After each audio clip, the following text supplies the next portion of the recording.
Stodgy is sexy. Wow. As you read above, the first time I heard that, I was a little concerned at the word stodgy because of what I thought it meant. But I realized that it really kind of does embody our lifestyle since I decided to stay at home. Um, we cook everything from scratch. We raise our own herbs to put in our food. We try to buy organic, things that haven't been, sprayed by pesticides or meat that's been injected by hormones. Really different than the lifestyle that I had 5 years ago when I would have bought anything for convenience purposes. The easier, the better. The more money, who cares? But now that I stay at home, we really try to watch that. I make a lot of things for the girls and things for myself. I make our own scarves and mittens. We make our own Halloween costumes together.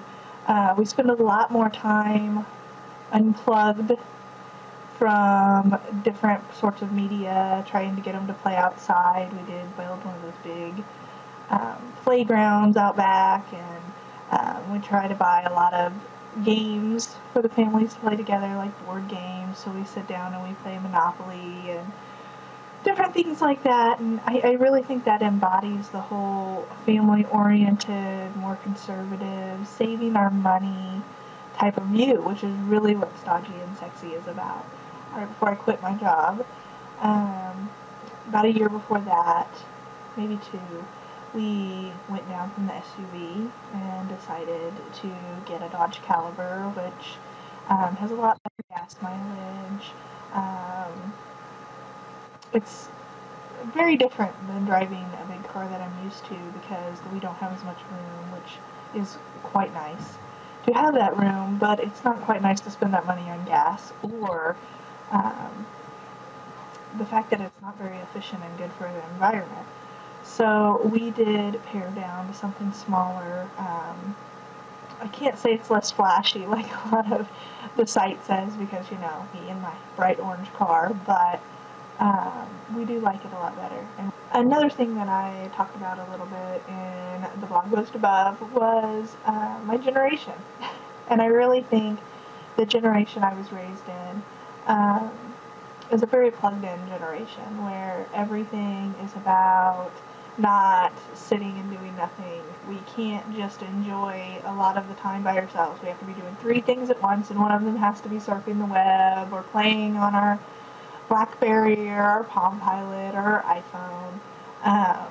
And I really think one of the things that Stodgy is Sexy is about is getting back to your roots of hanging out with your family and having real relationships with somebody so that you're not just plugged into your Wii or your video games or your computer and you're really experiencing life and using your brain to think about, how to do something, when to do something, how to get somewhere.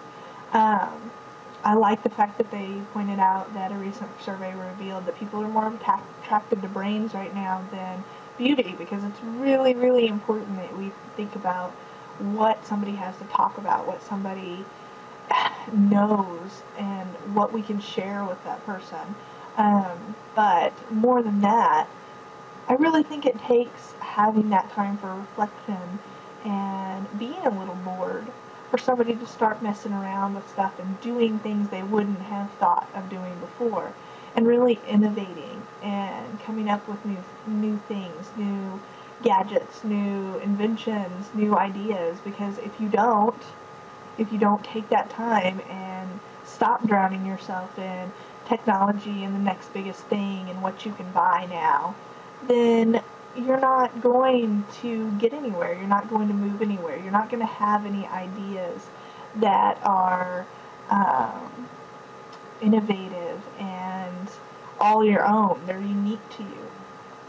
So here's to being more financially conservative, not politically, but more financially conservative, learning to be with your family, learning to